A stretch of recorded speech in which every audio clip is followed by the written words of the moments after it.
Sitting in a bar in Greenwich Harbor, Francis heard excited voices coming from the street. Look who the noble gentleman is, with so many people gathered for his departure. Francis ordered the bartender. Aye, noble, it's the braggart Philip II of Spain. With a hum, said the bartender. Isn't Philip II the husband of the previous queen? Why is he still in England? Asked Francis. Do you think anyone has come to look at him with admiration? Having no idea about the current queen, he decided to remarry. Now everyone has come to gawk at this rejected dolt. The bar patrons exclaimed. Everyone knew that after the death of the previous queen, members of foreign royal families wanted to put their roots in the palace by marrying someone to the current queen. However, Queen Elizabeth was a proud woman, so she rejected all suitors. But they say there's a completely different story. I heard that a pirate stole a huge amount of gold from Spain. The pirate who owns the greatest treasures of the whole world is still elusive, narrated the bartender. The Spaniards themselves call him the Black Sea Dragon. It is the pirate who commands the ship Golden Doe and controls the winds freely. It is rumored that he has a magic mirror in his cabin with which he can see ships from all over the world. Using the magic mirror, this pirate has taken all the world's treasures. Of course, it sounds very delusional, but people believe it. If the Spaniards start saying that they were robbed by an ordinary commoner, you can forget about their reputation. That's why they start these delusional rumors. Isn't it amusing? Oh, I don't know what kind of pirate this is, of course. But isn't he amazing? Asked Francis to the bartender. Actually, this pirate is originally from England. He only steals the gold of Spanish merchant ships. They say the queen turned a blind eye to it, thus angering the Spanish king. That's why he's going back, replied the bartender. So you're saying that the queen herself covered up for the criminal? Clarified Francis. Wait a minute, will you just listen to him? Are you saying that our queen did wrong? Angrily slamming his palm on the bar, asked one of the customers. Let's not be scandalized. This whole situation is rather ambiguous. Then again, no one's claiming it's true. And even if the rumors are true, the queen must have her own motives, the bartender said in a soothing tone. And judge for yourself. How can a pirate steal gold in quantity the size of a mountain? It's impossible to hide that much gold in the harbor. But even if he did steal the Spaniards their money, it would be nice for that pirate to leave it in our town. You know, and I really enjoyed listening to your funny stories. Unfortunately, I have to go. Francis held out a single gold coin to the bartender. What a miser! Only left 1 coin for the tip, resented the bartender. Did you hear that the borders have suddenly been strengthened? Isn't it because the Spanish bastards found out we were coming home? Asked Francis to his friends. And that's true. But I think it will, on the contrary, serve to drive the Spanish out of England. I think you are frightened for nothing. They're not likely to send an army to the frontier because of us, Stephen remarked. What army? Are you mad? Our homeland turned a blind eye to us a long time ago, exclaimed Glenn and slapped his buddy on the shoulder. There, look! As soon as we landed on the shores of England, the nasty, stalking reward flyers disappeared. Glenn pointed a finger at the tattered flyers. So, what if the motherland turned a blind eye to it? You know that if caught for piracy, it's usually followed by the death penalty. Sometimes a pirate is executed right at the point of apprehension, exclaimed Stephen. Hey, how are you going to pirate if you're so scared? Asked his buddy Glenn and patted him on the back. And how can you not be scared in a situation like this? You heard what they were talking about, right? They claim that the Golden Doe ship can control the winds. If our pursuers find out about it, they'll immediately realize it's our ship they're talking about, exclaimed Stephen.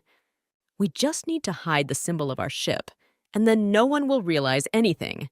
And also the fact that they are making a fuss over ordinary gold bars, which are not such a treasure, is sheer folly, said Francis. While we are here, we must ask him something. What is this greatest treasure that the captain spoke of, though he never paid attention to the loot? You remember he even hummed a little song about the greatest treasure, don't you? Whispered Stephen in Glenn's ear. If he himself knew what he was looking for and what treasure he wanted, that crazy dragon would have come looting sooner or later. The captain himself doesn't know what he wants, replied Glenn. He's not attracted to gold or jewelry with large stones, but nevertheless, he's found an amazing way to extract money.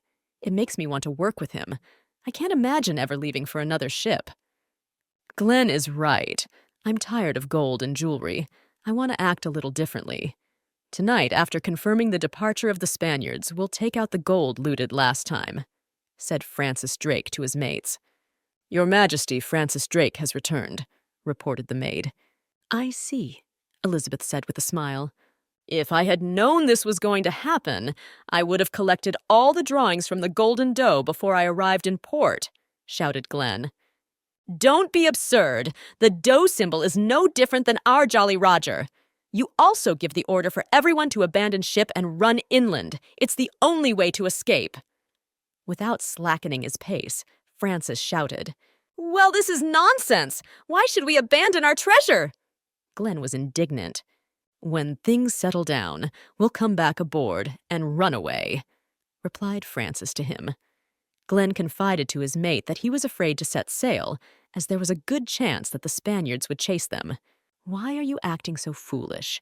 We have seen together that most of the Spanish ships have sailed this afternoon.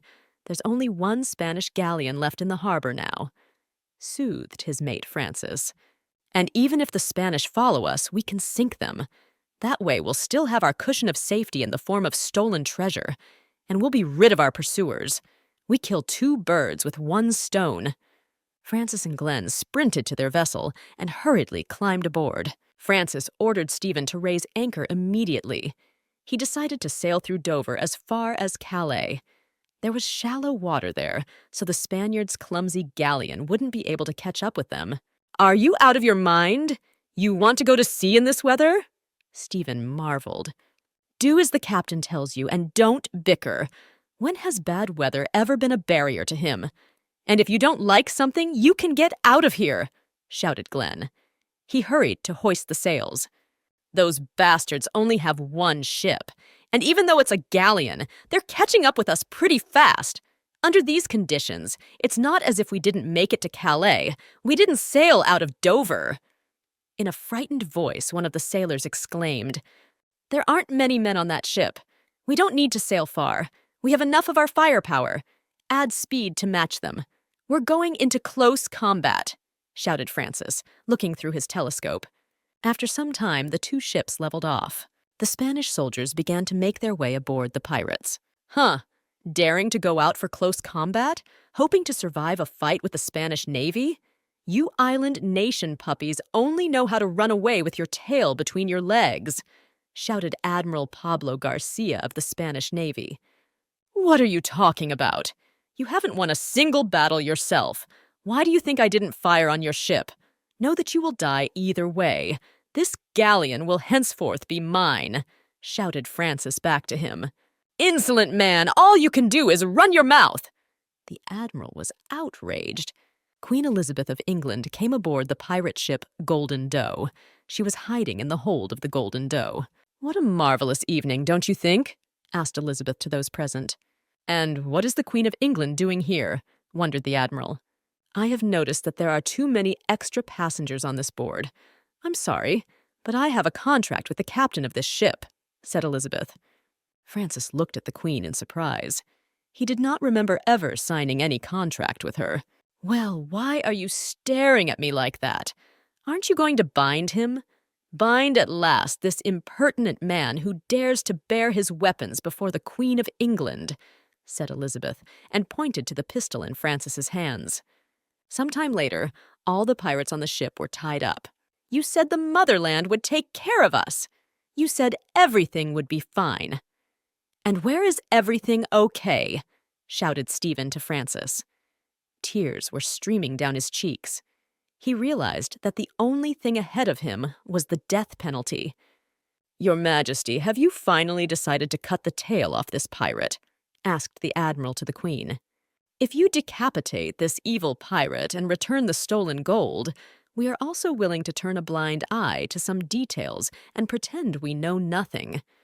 I'm not sure we'll like the reward, but Philip II may change his mind about starting a war. You do remember that you and Spain once had ties in the form of a royal marriage, don't you? Elizabeth ordered Francis Drake to be brought to her. However, I couldn't believe even then that the royal family had declared their support for piracy. It turned out to be a hoax after all. This is the end of my pirate life. Francis thought to himself. Execute this pirate at once! We'll dispense with the trial! Cut his throat now! The admiral shouted joyfully. He was extremely pleased that he could finally get rid of the criminal who had been ruining his life for years on end. Wait, don't be in a hurry. Are you now going to execute an English citizen caught off English shores, right in front of the Queen of England? Elizabeth clarified. You've got it all wrong, mumbled the admiral. I would like to remind you that giving a reward, or taking someone's life, is all up to the judgment of the Queen of England, not the people of Spain. I will hope that you never make such an egregious mistake again, won't you? Elizabeth asked the admiral. The merchant ships plundered by this English pirate belong to Spain anyway, not England. It is England's duty to properly punish the culprit and return to Spain the gold he stole, exclaimed the admiral.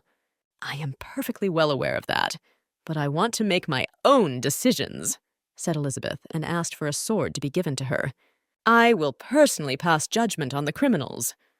Elizabeth pointed the sword towards Francis. Francis Drake attacked Spanish merchant ships in Panama and looted gold that wouldn't even fit in the largest chest. That's right! Queen of England, execute this criminal at last, and you will mend relations with Spain, shouted the admiral. Elizabeth swung her sword. Blood spurted. An admiral of the Spanish Navy fell to the deck. His throat was slit. You will now be admiral of the naval fleet. I command you to destroy the tedious Spanish armada in my sea, said Elizabeth to Francis. That woman! There she is, wandering around looking for the most brilliant and valuable thing. I have finally found her. Francis thought joyfully. And you, go back to your country and report everything to the King of Spain. Tell him that I will not give him a gram of English gold, said Elizabeth to the soldiers of the Spanish army. An excited secretary entered the Spanish king's bedroom. Why have you come here in the middle of the night? Do you want to report to me that that pirate is finally finished? Did he finally get back what he stole? Asked the king to the secretary. You see, the Queen of England slit our admiral's throat, and the pirate Francis Drake has been appointed admiral of her navy. The secretary exclaimed and collapsed on his knees before the king. A good army, to whom everything was presented on a platter, could not manage such a simple task, shouted the enraged king. Damn, what a failure. And even if she knows Latin poetry, that's no reason to spare her land. She has neither faith nor courtesy. I will proceed according to plan. I declare war on England. War in these troubled times. Your Majesty, we are against it. England has lived peacefully for a long time. We don't have time to train soldiers and enough commanders. The nobles exclaimed. Your Majesty, our nation's finances are severely limited right now. We cannot afford military expenditures. England has been in a state of civil wars and rebellions for a long time, yet neither has fought other nations, said the Earl of Abito. Naturally, military power has declined. The navy created by Henry VIII is plagued by authoritarianism. It is now insufficient to fight Spain, which possesses an invincible armada. We have neither money nor an army. That's it, finished? Asked Elizabeth with a sweet yawn. You all live peacefully, without any worry that heads might fly. You must have forgotten where it all began. The war was not declared by our side, but by the Spaniards. You want us to fulfill all of Spain's conditions in order to avoid war. Do you want to make a mockery of England? If that is all you have to say, let us end there.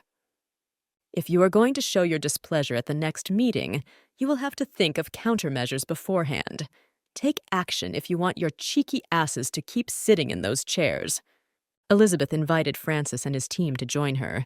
You are the first person Admiral Howard has thrown the gauntlet at, having just shown up at the palace. How did you manage to provoke him? Elizabeth asked Francis. It was quite simple.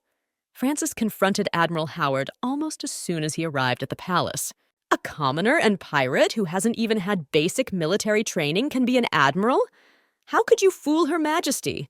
Do you think by wearing a uniform of expensive silk, you could become a military man of noble descent? Howard was indignant. Imagine, that's exactly what he said to me. I kept quiet, of course, but it's not nice when a man of noble birth comes up to you and starts bullying you because he thinks he's older. With a laugh, Francis said, "And I'm glad that after such a misunderstanding, I've had the chance to meet the Queen. But on the other hand, since you invited me to your house, I must have done something wrong." "No, you did the right thing. I would like to point out that duels are forbidden in our kingdom. Admiral Howard will be punished accordingly. But let's end it there. There's a more important conversation to have," said the Queen. "In England, the annual tax is £180,000. I once heard that you stole £300,000. What do you want in return for your money?" "I want only one kiss from the noblest woman in England," replied Francis. "How impertinent and unreasonable you are. If, however, you are as clever as they say you are, I shall not regret that for your salvation I became an enemy of Spain. This time I will forgive your impertinence." With a sneer, the Queen said, "You will have to give all your loot to the war fund. In return, all your pirates will serve in the Navy." "Yes, of course, no problem," Francis exclaimed, much to Glenn's surprise. In fact, the reported 300,000 was just official figures. The amount of loot was far greater. In addition to the Spanish gold, Francis had stolen precious stones taken from Native American tombs. He also stole new species of plants and tobacco trees. Francis was not even squeamish about animals. You ordered that the Spanish Armada be wiped off the face of the earth. If you're going to go to war, you're going to need something like a cannon shell. I'm going to go into a disadvantage because of this. Would you be willing to renegotiate the terms of our treaty? Asked Francis. If you close your eyes too much, I promise to give you not only the gold of Spain, but much more. In return, I promise you victory over the Spanish fleet. What do you mean you're willing to give everything? Are you the only one who looted it all? It's not just yours, it's ours too. You can't dispose of our funds so easily, shouted Glenn, grabbing Francis by the scruff of the neck. How do you plan to deal with these rude bastards? Do you want to give some sort of order? Asked one of her maid of honor to the Queen. I am not a heathen, but a merciful queen for my people. I like the terms this pirate has put forward. I am confident we can defeat Spain, Elizabeth replied. If our queen is so eager for war, there is only one way to help her. We need to lift the ban on Prince Eric's entry, said Count Abeto. You want to let that crazy suitor into England? Surprised Lord Witherson. What is there to do? We have no soldiers to fight at the moment. Everyone knows that the Swedish prince is willing to risk his life for the queen. He will not refuse us a war with Spain, replied the count. The eldest son of the King of Sweden, Eric, was a handsome and charming prince. He was an adherent of Protestantism, like Elizabeth. Unlike the queen's other suitors, who only cared about the royal title, Eric was truly in love with her. Eric constantly called Elizabeth to marry, but she refused him every time. Do you want to call this suitor again? If you do, the queen will immediately chop off your head, Lord Broadley exclaimed. When have you ever seen Her Majesty speak to us for once without getting angry? She's always fidgeting and yelling. It's time we got used to it, Count Abeto remarked. Nevertheless, you speak of summoning a man rejected by the queen, mumbled Lord Broadley. Then perhaps you want to allow real pirates to be in the royal palace, outraged Lord Grey. What's wrong with the queen bringing pirates to her side? It would be better if those losers died in the war instead of our valuable fleet, replied Count Abeto. You just think of what that vile pirate has done towards Admiral Howard. He should be grateful that the queen didn't execute him by hanging, and the admiral merely admonished him, pointing out his place. Elizabeth decided to socialize with Francis over dinner. She wanted to see what he was like. Francis decided to tell the Queen about his adventures. He could have talked about it for hours. A maid came into the room and warned him that it was time for bed. He stopped at the most interesting point. "What's bedtime?" "I'm going to listen to more of Sir Drake's stories. You'd better go fetch us some tea," Elizabeth ordered. "Your Majesty, how about I continue telling you my interesting stories, but for another time?" asked Francis. "If I command you to keep telling stories, you will do so," replied Elizabeth. "Your Majesty, you probably know, then the Spanish call me a sea dragon, and dragons do not obey anyone's orders without payment," said Francis, climbing onto the windowsill. Without thinking long, Francis jumped out into the courtyard. Elizabeth looked out the window to see if Francis was okay. The pirate wished her good night. Elizabeth was rarely ever annoyed by people, but Prince Eric was literally pissing her off. "I would like to point out that you have become even more beautiful," Prince Eric said in an admiring tone. "Do my eyes not deceive me? Who went behind my back to lift the ban on his entry? Who is this daredevil already? Urgently find out who is so desperate to visit the Straits of Dover," Elizabeth ordered. "There's no need to find anyone. I did it. Since the country is now in danger, I have lifted the ban on Prince Eric's entry," Count Abeto announced in a loud voice. "Look, Your Highness, at the moment England is facing the threat of war with a strong power like Spain. As you know, we have no land army comparable to Spain's. Indeed, that is a wise decision on the part of my subject. An excellent plan that I had not even thought of. And if you are so clever, why don't you become king?" Smiling, the Queen asked. "Ruling is given to me by the will from above. To override an order given by royalty at will is like calling yourself a king." The Queen's mood changed dramatically. She started shouting at her subordinates again. "If so, then execute your servant for treason," Count Abeto exclaimed. "Good! Amazing! You're making me look like an idiot who doesn't even know about the current international political situation in the country. It sounds like someone smarter than me should be the ruler." In an angry tone, the Queen shouted. One of the Queen's maids of honor approached Francis and told him that he was not allowed to come to the palace today. The Queen insisted that he have a training session with Admiral Howard. With Admiral Howard? It feels like the Queen wants some sort of incident to happen, Glenn thought to himself. "I would like to remind you that making noise in the palace is strictly forbidden. Please refrain from unnecessary quarrels with the regular naval forces led by Admiral Howard," asked the maid of honor. "It seems that this is not the will of the Queen, as it sounds more like a request than an order. Honestly, this maid wouldn't even look at me if I wasn't an aristocrat." Francis thought to himself. "I see, well, it doesn't look like we're going to be peons. We'll act according to circumstances," replied Francis to the girl. "Since when did the royal training ground become a playground for nasty pirates? This is humiliating for us." The Queen's soldiers were outraged. "What? You'll die if you get stabbed on the battlefield," shouted the pirates. "How dare you raise your voice at us? This isn't some tavern. This is a royal palace. We are the Greenwich Fleet, the Queen's closest defenders. We don't want any rabble using the same range as us." The soldiers exclaimed. "You should practice in the stables or the barn. There's no other place more suitable. And I didn't know that nobles, unlike the common people, have gold flowing in their blood. By the way, you knew I was crazy about gold, and somehow it seems to me that it would be easier for you to rob a common man than to rob a Spanish merchant ship." With a grin, Francis said, "We can use the same place, but commoners and nobles cannot exist together. Let's pick each their own time and train separately," Admiral Howard suggested.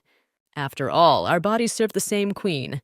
So as not to inconvenience her, agree to my suggestion." "Is that what someone who takes a swing at a man and challenges him to a duel should do?" Francis asked. "Hey, who the hell do you think you are? Are you sick of living?" shouted one of the soldiers. He was outraged by the pirates' behavior. This country seems to be doing well, since an army that should be fighting shoulder to shoulder has split up and is now fighting amongst themselves, Glenn remarked. You're provoking us on purpose, aren't you? Stop it! Don't cross the line, said Admiral Howard. Compared to Spain, the English Navy has very few soldiers with experience in actual combat. Her Majesty's decision can't be wrong, however. I don't want this guy here. Howard thought to himself, I'm not going to keep arguing. How about we have some practice fights between the two camps? Asked Howard. You mean we should split up and fight? Clarified Francis. That's right. It's like a friendly fight. It will help us in our tactical training. If you lose, you will admit your incompetence and volunteer to go against Spain. You will die with honor for your country, replied Howard. The idea is certainly a good one, but are you sure you can win? Laughing, Francis asked. Let me put it this way. If your men lose, you will become my vice admiral. I hope you don't give up like a coward. And I see you're having quite a good time, Queen Elizabeth remarked as she approached. Actually, you're not supposed to do that, but I'll allow you training fights. The only thing is, I think it would be proper for the Navy and the newly joined pirates to fight intermixed. I see the Queen is already doing a lot of military training. If this continues, there will be war for sure. If the Queen had married a prince from a neighboring country, then maybe things would be different. Count Abeto thought to himself. The lack of blood ties would have been made up for to some extent. Then there would not have been the beheading of the Queen of Scotland, Mary Stuart, because of the problem of succession to the throne, and then there would have been no reason for Philip II to start a war. Count Abeto, how fortunate I am to have met you. I was just looking for you, Prince Eric exclaimed. We must make sure that Her Majesty marries a Swedish prince as soon as possible. If there appears a country bound by royal marriage, it will not only add military power, but it will frighten the Spaniards, Count Abeto decided. I think it would be great if you did everything together, like drinking and eating and living. I'll look forward to seeing the results of your battle, Elizabeth said with a smile. It shouldn't be like this. Even soldiers that are equally trained need time to rub together, let alone training with pirates, Hans exclaimed. Shut your mouth. Don't bring your personal feelings into this argument. Don't put your own interests above the judgment of the Queen. Have you considered what will happen if it is Her Majesty's army that commits treason and not the street scum? Asked Howard. It would be more peaceful to eat a rat on a rocking ship than to be here, Glenn thought to himself wistfully. Damn Navy bastards! They've been like this for 2 days now. In this atmosphere, I can't even get bread down my throat. I'm sick of them always gibbering behind my back, exclaimed Bradley. I want to admit to you that I don't like this situation either, but we have no other choice. We have to put up with it. Glenn tried to calm the irritated crew. I understand that this is the Queen's way of wanting the fleet to start interacting with the pirates. But if this continues, it will only have the opposite effect, Glenn thought to himself. Whatever the outcome, it's what the highest-ranking person in England wants. We'd better keep our mouths shut and avoid unnecessary trouble. Fortunately, most pirates are commoners, so it's not hard for them to bow to the nobility. I hope the captain isn't engaging in some nonsense again and looking for unnecessary trouble. Unfortunately, that's typical of him. Come on, keep running, shouted Francis and took another sip of beer.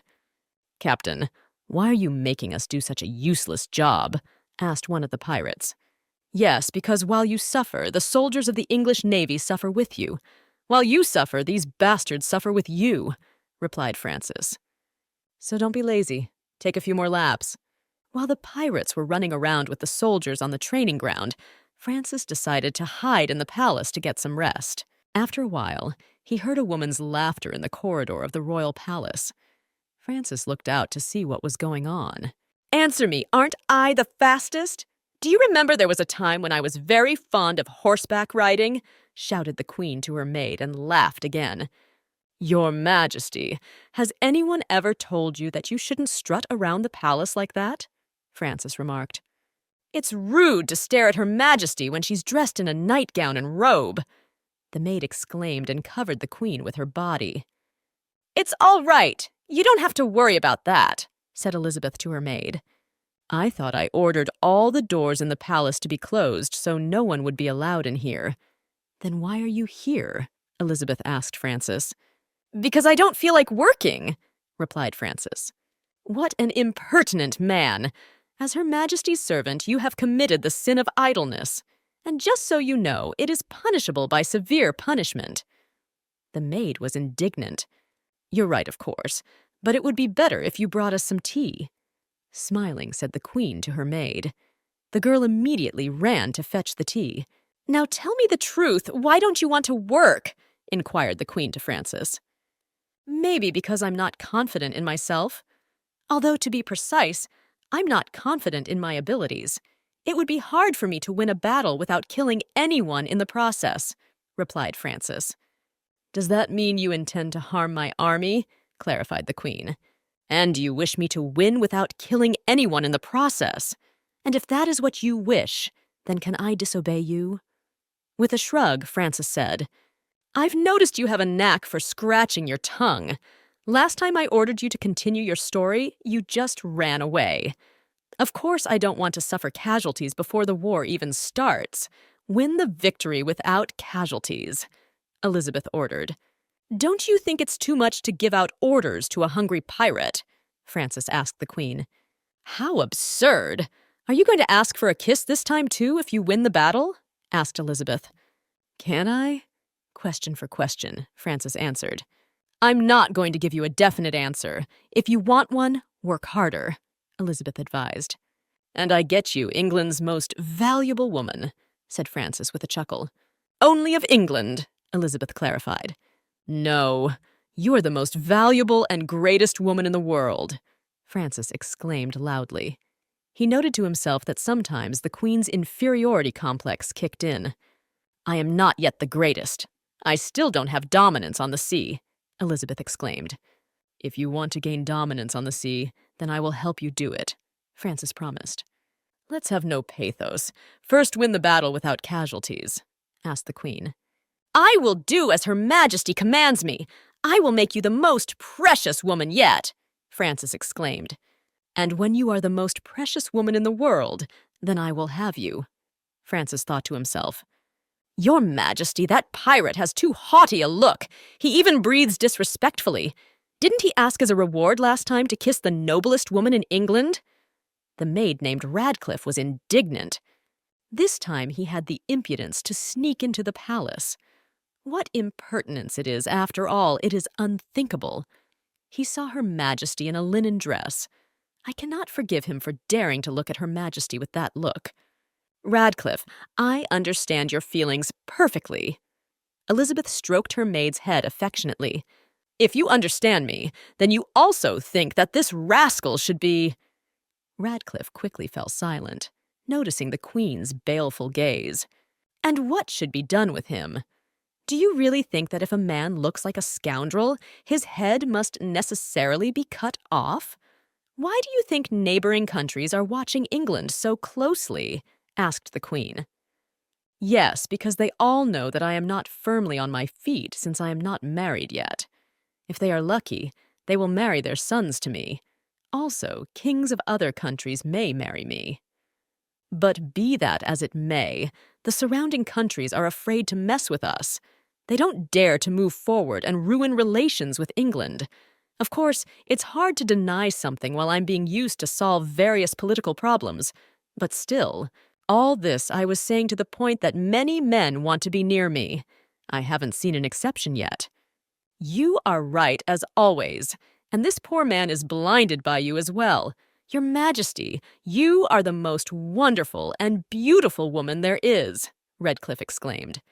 You realize, too, that many kings, princes, and mere nobles have fallen under my spell. I don't know what makes you think that commoners are the exception, and I don't take advantage of them, Elizabeth said with a smirk.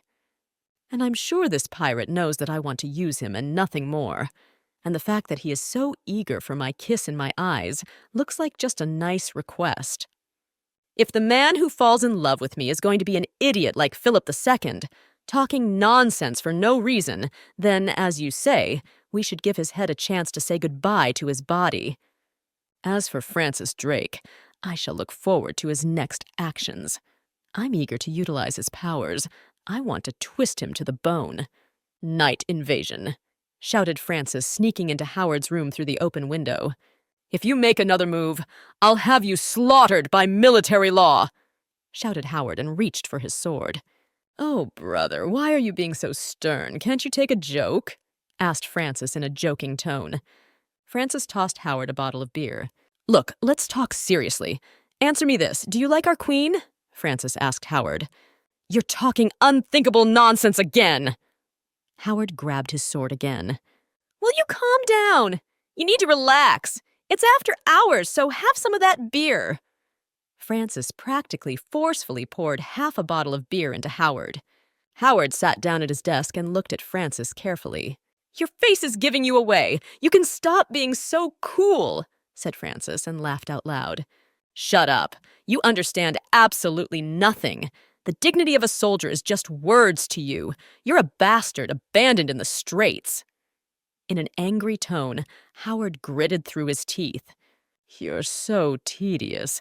Even alcohol doesn't help when I talk to you, Francis grumbled. Listen, have you ever thought I might be a murderer? Maybe you should put a sentry outside. And what are you going to do to me? Kill me? You don't think anyone would guess you did it? Asked Howard. You're right. The soldiers don't like me. But that's not why I came here. I want to ask you a question. What do you think the Queen wants? Inquired Francis. Her Majesty naturally wishes peace and prosperity for England and the English people, exclaimed Howard. Are you being completely serious about that now? Actually, I meant something else. Maybe she likes some rocks or has favorite flowers, asked Francis. You've come to the wrong place. That's something you should ask the ladies at the ball, replied Howard. I certainly don't think I've said anything wrong. Since I come from the common folk, I obviously haven't had the opportunity to meet any high-ranking aristocrats. I'm sure you know the Queen's preferences, said Francis. You are such a dull-witted man, after all. Don't you realize that there are some things that are not spoken of? The only thing I know is that the Queen likes sweets, murmured Howard. Well, thank you, and that's that. By the way, I haven't been to England in the last 3 years. Do you think bringing up a topic that shouldn't be discussed would cause anger, don't you think? There would be a lot of trouble, wouldn't there? Francis asked. I'm not interested in the rumors that everyone is harping on about. I haven't had time to find out more about them, as I've been busy traveling around the world. Now, you want to talk about punishing those damned Scottish Catholics? Well, while you were away, a rebellion broke out in Scotland. The ruler of Scotland at the time was a Catholic, Queen Mary Stuart, replied Howard. So there was a rebellion.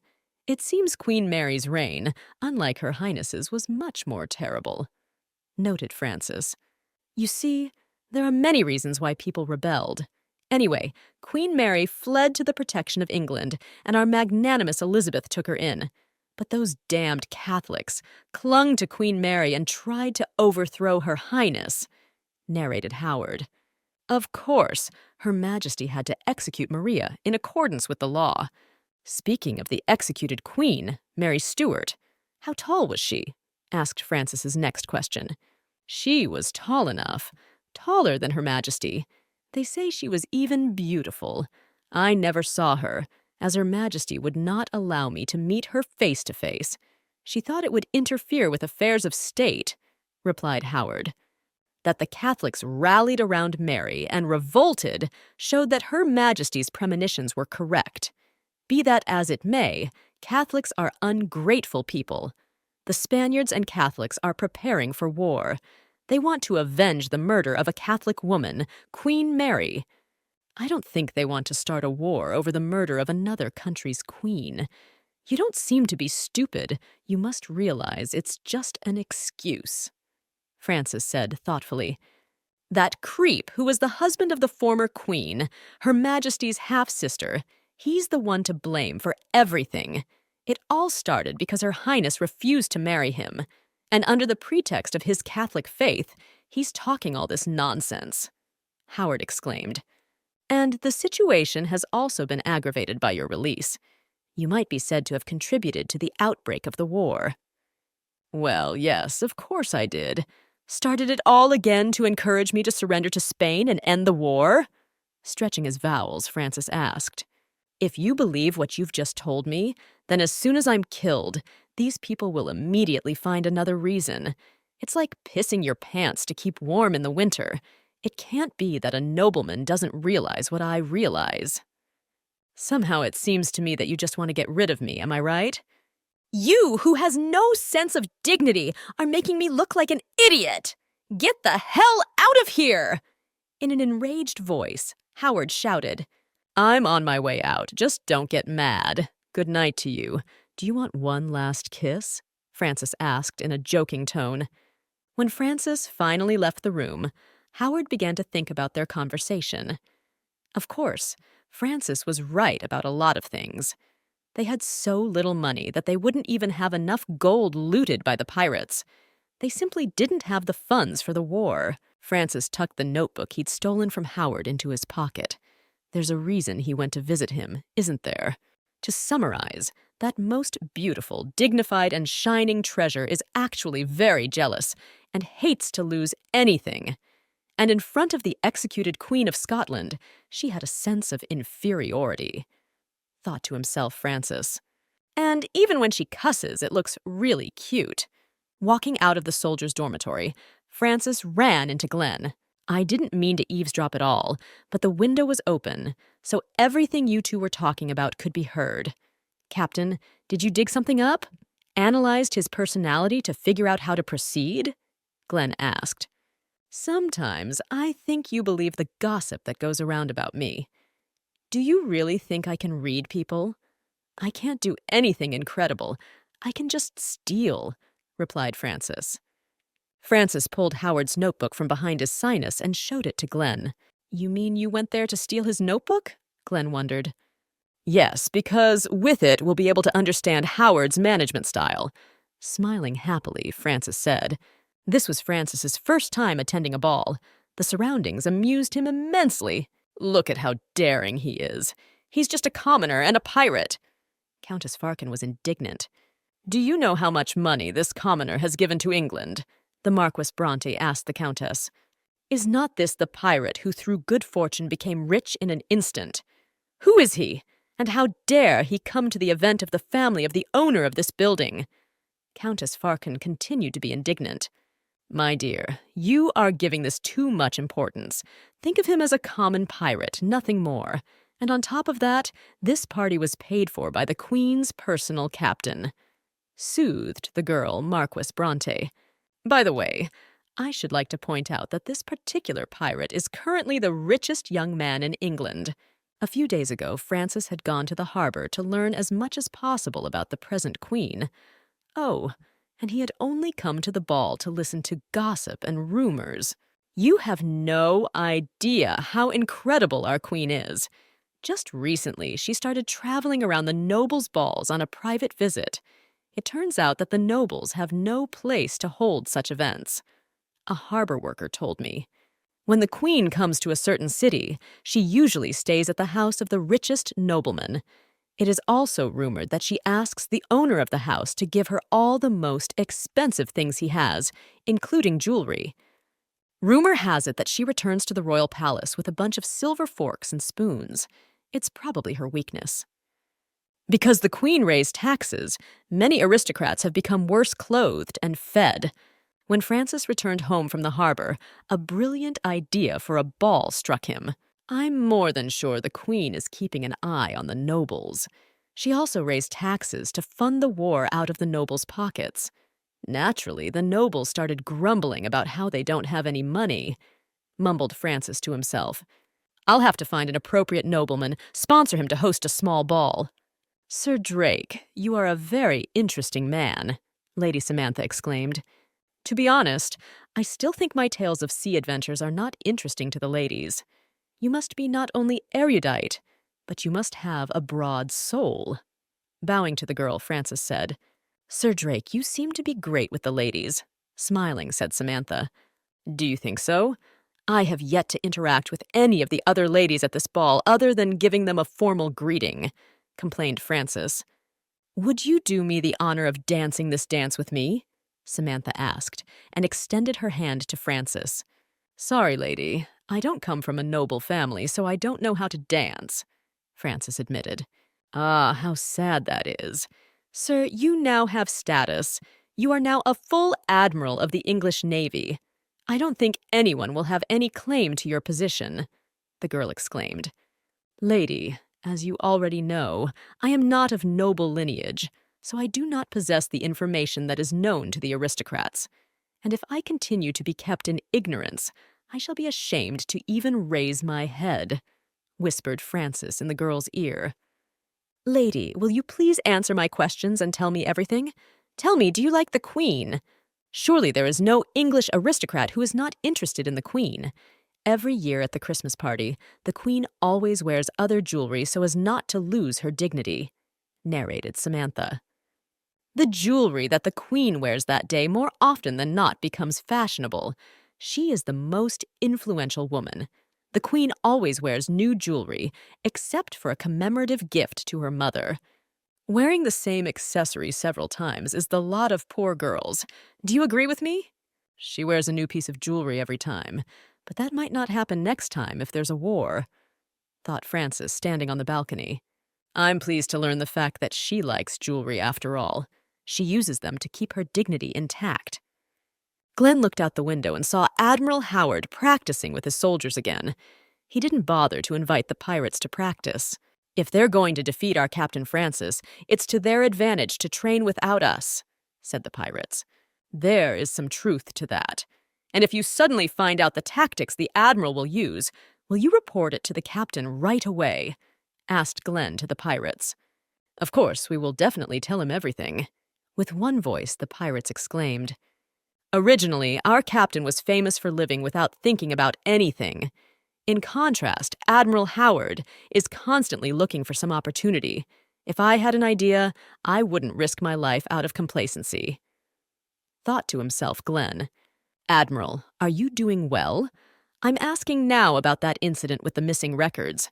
They were never found, were they? Asked Howard of his soldier.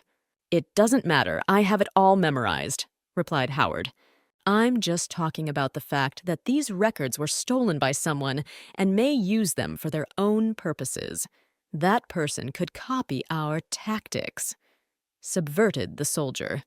Howard advised him not to think about nothing. Is today really the day Sir Drake and Sir Howard's drill competition ends? After all, I myself have authorized them to have drill fights. But I have not allowed anyone to concede or fight to the death, said the Queen, signing another document. All of this I did was to correct the habits of these two in order to keep them quiet. Yes, but, mumbled Shelton, but the Queen wouldn't listen to her. I'm busy today, so summarize what tactics made Francis Drake win and report back to me as soon as possible, asked the Queen.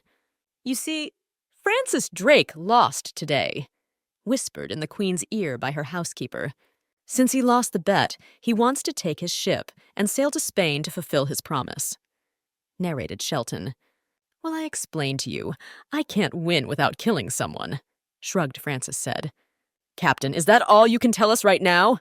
Glenn exclaimed, grabbing his buddy by the chest. I'm well aware myself that most of the captain's tactics are merely psychological warfare or vandalism, and that won't work in this simulated chess battle, thought to himself Glenn. But anyway, you did look at the Admiral's records. You could have consulted me. We would have worked something out with you, exclaimed Glenn. You see, those records were encrypted. I didn't understand anything about them, admitted Francis. See, we won after all, and you were worried about that rat stealing my notes from me. Pirates who didn't get formal military training couldn't have won in life. You can't compare us to these commoners, said Howard to his soldiers. And now you're really going to go to Spain to surrender? Asked one of the pirates to Francis. Of course, because a promise is a promise. One cannot break one's word, replied Francis. Captain, don't be silly. You know very well yourself that you won't stop the war even if you surrender to them. It's just an excuse to take out your anger on a rich commoner. You don't deserve this, Glenn exclaimed. And I thought you wouldn't leave me and sail with me, said Francis. You mean you will sail to the execution of the Spaniards, and we must be with you, clarified the pirate. Naturally. First, and most importantly, I am your commander. You are not going to disobey your captain's orders, are you? Asked Francis to his subordinates. Did that man really sail to Spain? Did he go that far? Do you think he's just going to give up so easily? Shouldn't we be doing something about it? Asked Lord Berkeley at the council meeting. Do you think it will make a difference? And actually, it seems to me that if he was going to die, he would have sailed alone rather than taking his pirates and ship with him, grumbled Count Abito. If you listen to you, you give the impression that Spain will immediately settle down when she gets one pirate's head. You don't really think so, do you? Elizabeth asked. But after all, everything can be solved through royal marriage. Prince Eric entered the meeting room. If we unified monarchs unite, it would be difficult for Spain to wage war with us.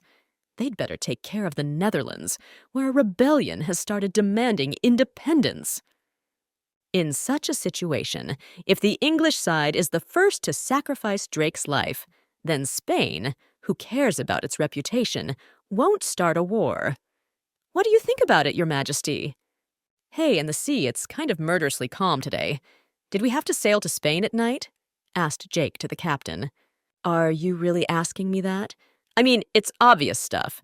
Who would rob in broad daylight? Francis asked in a surprised tone. So, aren't we sailing to surrender? Surprised the pirates. So, did you clear the area? Francis asked one of the pirates. He replied that there were no more obstacles. And can you elaborate on what we are going to do now? Asked Thomas. He was new, so he didn't know much. Right now, we're going to rob and set fires. We're going to take everything we can carry away. Anything we can't carry away, we will set on fire. Tell that to your newbie friends and follow me, answered Francis to him. Your Majesty, you must take over England, said Alvaro de Bazan, a Spanish war hero. He was at one time the teacher of King Philip II of Spain. I understand you. You need to conserve your strength. It probably hurts you to overexert yourself. Philip II exclaimed, You know, all your efforts have not been in vain. I will conquer England and hold sway over it. The invincible navy you have raised will soon turn England into a sea of blood, Philip promised. Your Majesty, word has come that ammunition depots are burning in the port of Cadiz. It has become known that they were set on fire by robbers. They stole several crates of ammunition. Reported to Philip his counselor. Take what you can carry and burn what's left, shouted Francis. The port of Cadiz is completely overrun.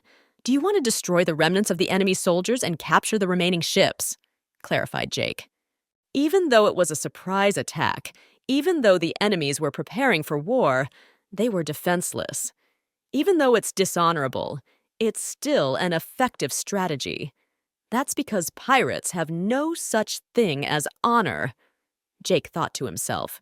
I think we've already taken enough loot, so we should get out of here as soon as possible, Francis replied. Those guys couldn't protect the signal tower, right? So now we have some kind of advantage. We need to get out of here because this place will soon be swarming with nasty Spaniards. We're here to plunder, not take new territory. Spanish King Philip II and his advisors rode up to the burning warehouses. What is the current damage to our army and munitions? Philip asked. Most of the garrison of Cadiz has been killed. The supply depots have been looted and burned. They also managed to capture several ships, reported one of the counselors. They set fire to everything with a loud roar, but they have little strength. They passed the sentries of the Spanish army and made a surprise attack. Obviously, such a thing could not have been pulled off by a large army, Philip exclaimed. Those lacking in numbers won't be able to capture the warships of the Armada. Let's move out. Tonight, we're going to send all those filthy English pirates to hell. Get on the remaining ships in the harbor. We will pursue these pirates to the end.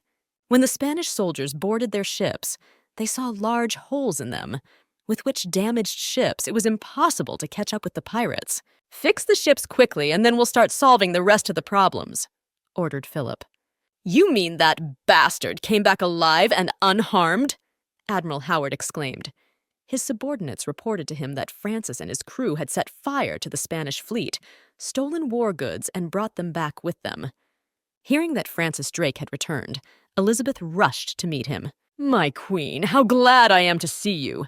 Francis exclaimed. Elizabeth struck Francis in the face with all her might with her fist. Afterward, Elizabeth suggested that they discuss everything over a cup of tea. "Your Majesty, you are so strong. I'm sure England has a bright future ahead of her," Francis exclaimed. "You did something you were not asked to do," grumbled Elizabeth. "But Queen, I'll say it again, I cannot prevail and yet not kill anyone. I can bring you the most benefit," replied Francis. "Do no more what you have not been ordered to do. The attack on Spain is forbidden until I authorize it," said the Queen, and rose from the table.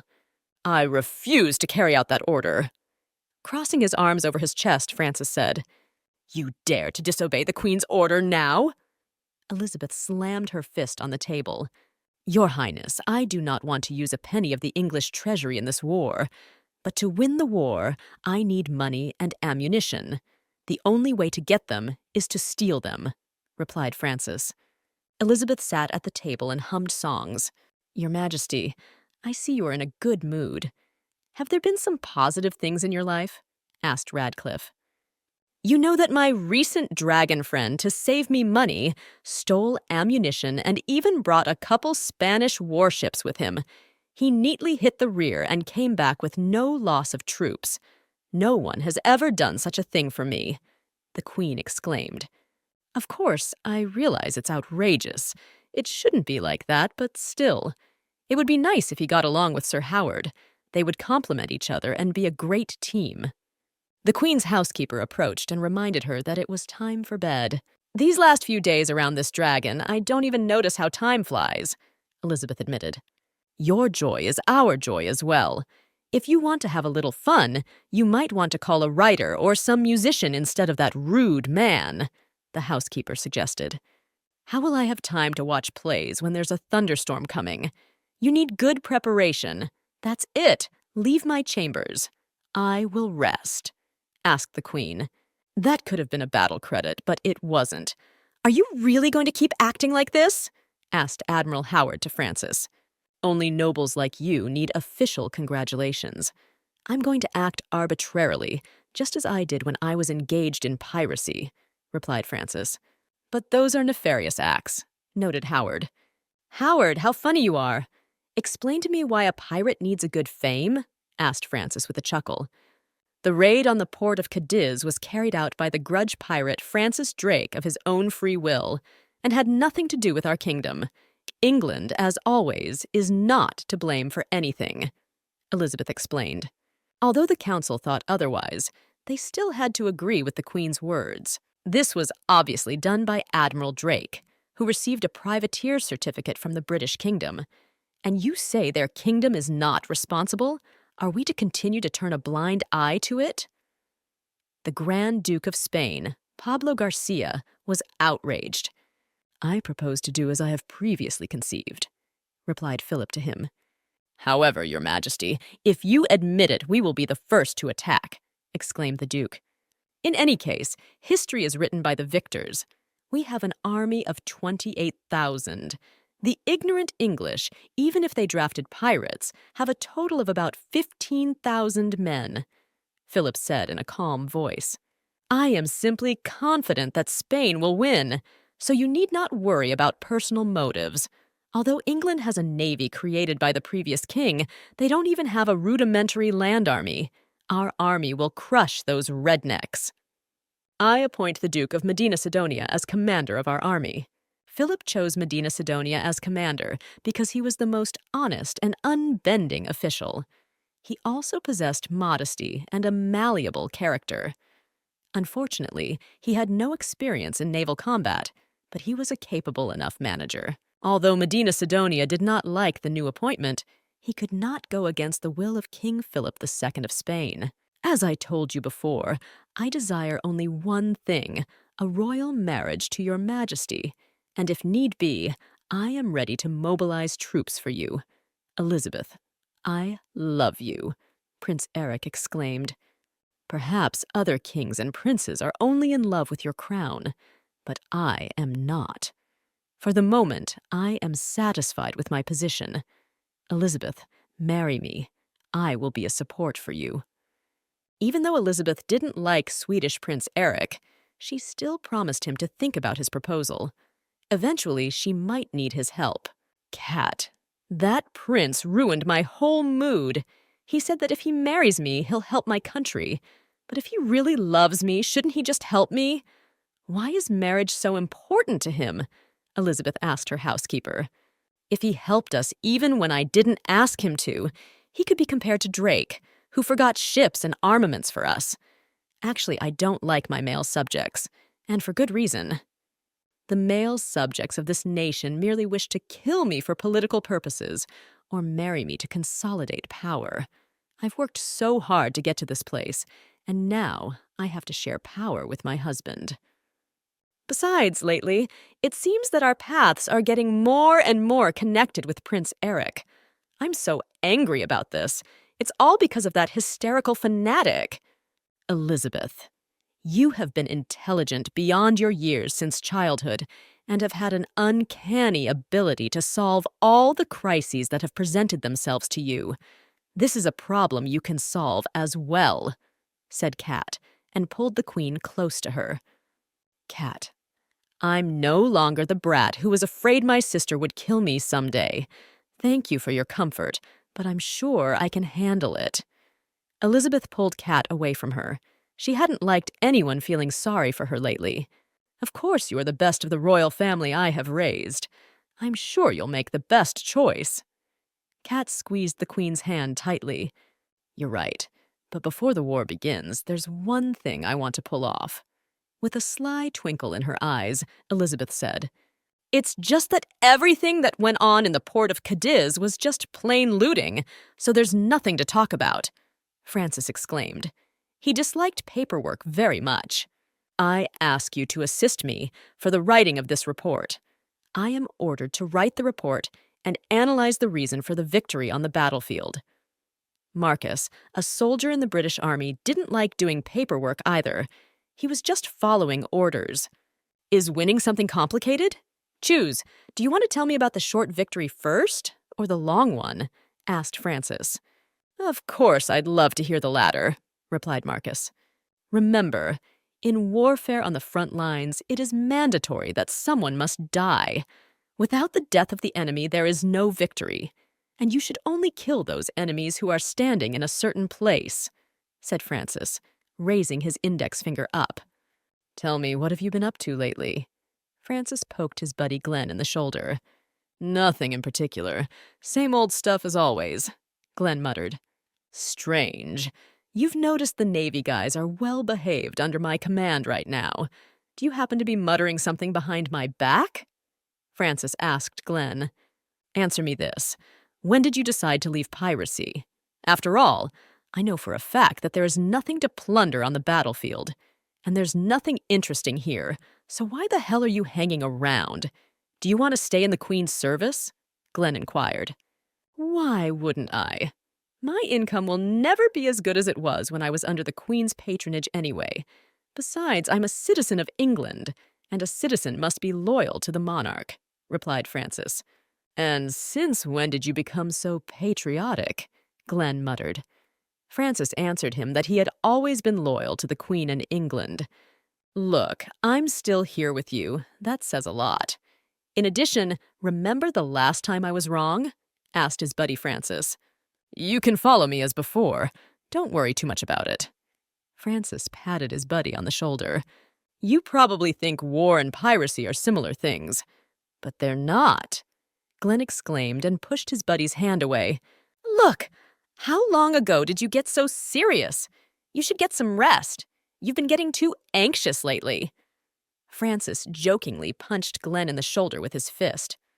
He was once crazy about gold, but things are different now. When it comes to the Queen, he loses his head.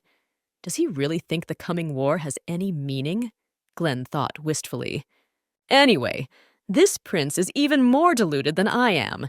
But be that as it may, in our situation, the only thing left to do is to accept the royal alliance, Count Abeto exclaimed.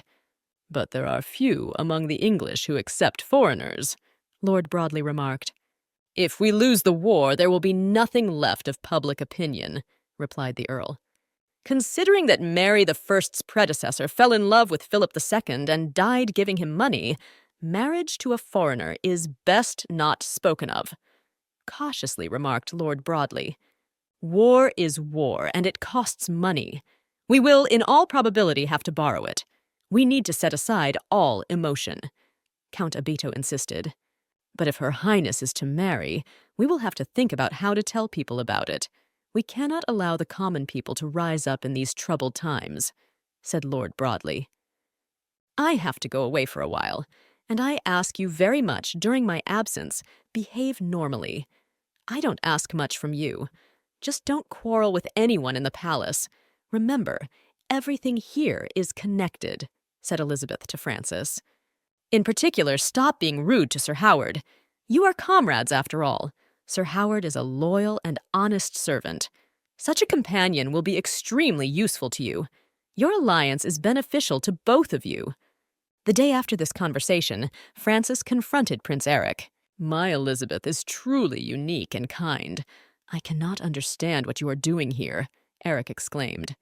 Count Abeto and Lord Broadley peeked out from around the corner, cautiously observing what was happening.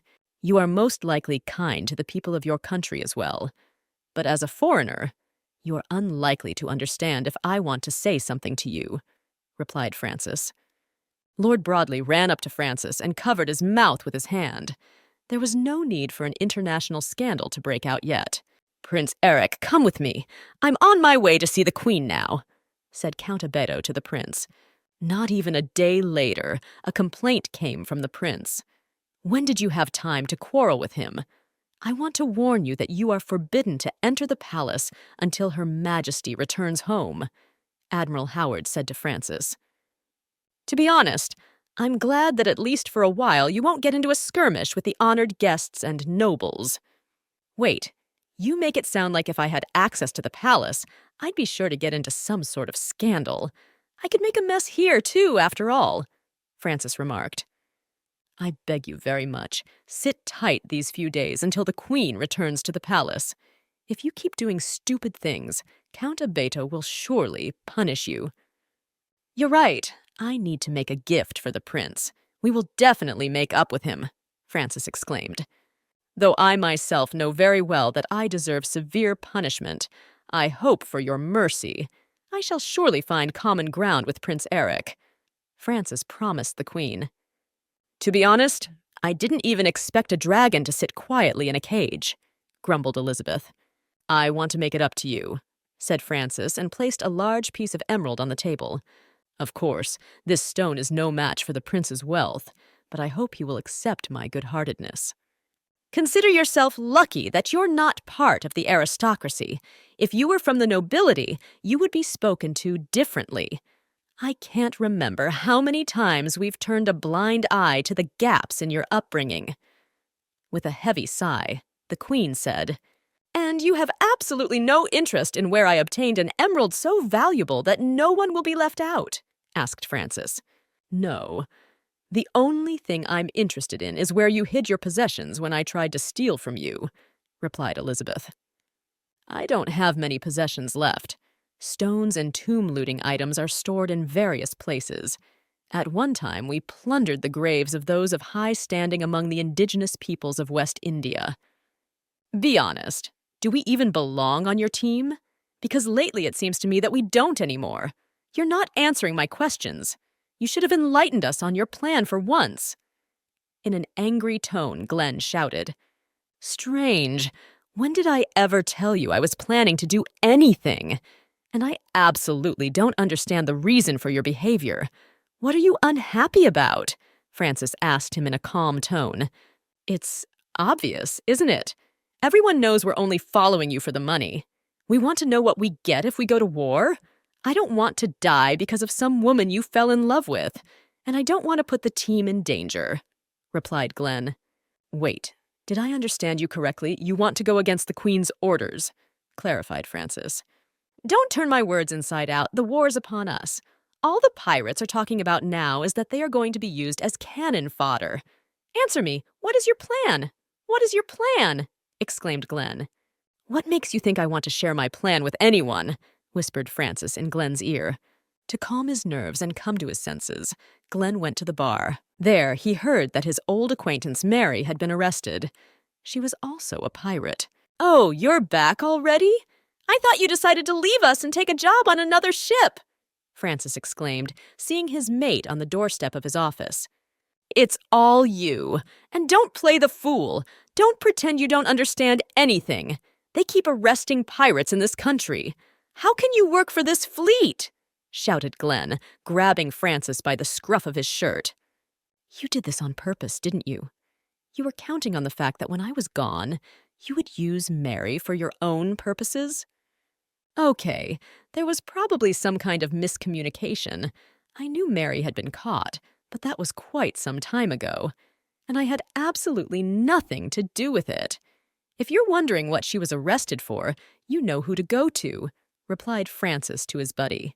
"Are you asking me about the pirate girl now? If I remember correctly, she was arrested by special order of the Queen," said Howard. "But pirates were not arrested before that. They were usually censured and fined," Francis pointed out. Howard answered him that pirates were seldom touched because they made a good profit for the state. All pirates pay a good tax to the state, so the Queen turns a blind eye to their actions. But if Her Majesty issued a special decree to arrest this girl, it means that she has committed a particularly grave offense to the state. "You see, I have absolutely nothing to do with this. If you want, I can talk to the Queen about your girlfriend," suggested Francis to his mate. "If my memory serves me correctly, that girl is a suicide bomber," said the Queen. "Now answer me, what is your relationship with them? Why do you care so much about her fate?" "It's quite simple. She is my subordinate's former boss. He's secretly in love with her, so he's going to rescue her. Answer me, why would such a great queen order the arrest of such an unremarkable girl?" Francis asked. "She had an unfortunate adversary. The captain of the German merchant ship she captured happened to be a friend of mine, so he personally filed charges with the county tribunal. I was obliged to punish this girl to save my friend's face." Elizabeth replied, "I would like to ask of you that you show some generosity to Mary." Dropping to one knee before the Queen, said Francis, "Are you so sure of abusing special treatment for yourself that you ask to turn a blind eye to the crime of others? Surely it must be all because of my boundless kindness.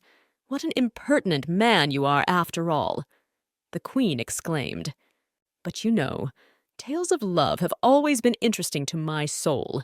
If your subordinate is willing to fight valiantly for his beautiful beloved like a knight on horseback, then I just have to help him. Tell your subordinate, who is so eager to save Mary, that I am touched by his love story and offer a bargain. I'm willing to trade the life of a criminal for his war merit order. There is news from the scouts. The Spaniards are almost ready to attack. They say they have a new commander. Seems competent. The previous one is dead. I thought it would give us some temporary advantage, but they reorganized quickly," said Howard at the regular meeting. "For the moment, we're adopting a wait-and-see attitude. Some of our informants may have passed on unreliable data. We need more verification. It's too early to do anything drastic. And I thought you had a lot of practical experience in battles with the Spaniards? I believe now is not the time to sit on your ass and wait for an attack like cowards. As you all know, the Spanish Navy is nothing more than an ordinary army," Francis exclaimed.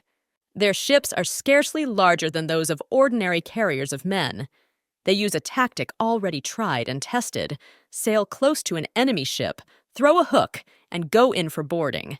It's a tactic based on hand-to-hand combat. In other words, we have to fight them with artillery if possible. And I warn you in advance, don't get close to the Spanish ships. You'll lose to them that way. We are outnumbered, So if the Spanish land in London, it is only a matter of time before we lose. The Spanish fleet is not familiar with the tides. We must fight them in the nearest waters. Howard insisted. I have a favor to ask of you. Stop fighting an associate you should get along with. It has come to my attention that you are constantly fighting during meetings, said the Queen to Francis. Also, Admiral Howard has reported to me that your plan is pure suicide. He asks me to hold off. Howard says that because he's a coward. If the battle unfolds on the shores of England, you, your Majesty, will be in danger. I believe that the farther the battle is from home, the less the risks. I know very well that if we lose the war, that bigot Philip II will surely kill me. He will not let me live. He will not take that risk, said the Queen. Let's make a deal with you. You will help me win this war, and I will tell you a story from my life that no one knows about. I'll tell you about my shared past with Philip II. If I may ask, am I now correctly understanding that there was something between you two? Francis asked. I don't know what you have in mind, but our relationship followed a fairly simple pattern. I gave orders. He obeyed, just like every other man who's ever loved me, and you are the same. The Queen exclaimed. The mere thought that your Majesty considers me worthy to be a servant makes me ecstatic. My soul exults at the mere thought that I will be a stepping stone to greatness beneath your feet. Francis shouted out enthusiastically. I have plenty of stories to tell you. As you know, the throne did not come to me on a silver platter. I have as many stories about my life as you have tales of your adventures, said Elizabeth. My half-sister was blinded by love and greedy for power. King Philip II of Spain protected me from her. Our relationship could outlast Shakespeare's boldest creation. Of course, unlike in the play, in reality mocking me would leave you headless. If you dare to mock me, you'll be in trouble. You have my trust, and I have given you many opportunities. And don't make me regret my decision, Elizabeth exclaimed and clung tightly to Francis. All this scene was witnessed by the Prince of Sweden, Eric. Back in his office, Eric ordered his secretary to prepare the ship for departure. This news surprised the secretary. Why are you so surprised? Isn't this good news for you? You've never shared my desire to be here. You said yourself that it is inappropriate for a foreign prince to stay in a country that is about to go to war, said Eric to his secretary. And may I ask what influenced that decision? Asked the secretary. I thought not. Rather believed I had a chance only because she wouldn't let anyone else near me. Only recently have I realized that a man who doesn't give up looks pathetic. I can't be the most pathetic man in this world. We must leave this country, and as soon as possible. To pursue a woman whose heart is already taken is not love, it's just greed. Eric breathed in the fresh scent of the sea with his full chest. Of course, he wanted to be by Elizabeth's side, but it was impossible. Her heart was occupied with someone else. Elizabeth, I wish for you to find your happiness in this world, whispered Eric, looking at the distant British islands.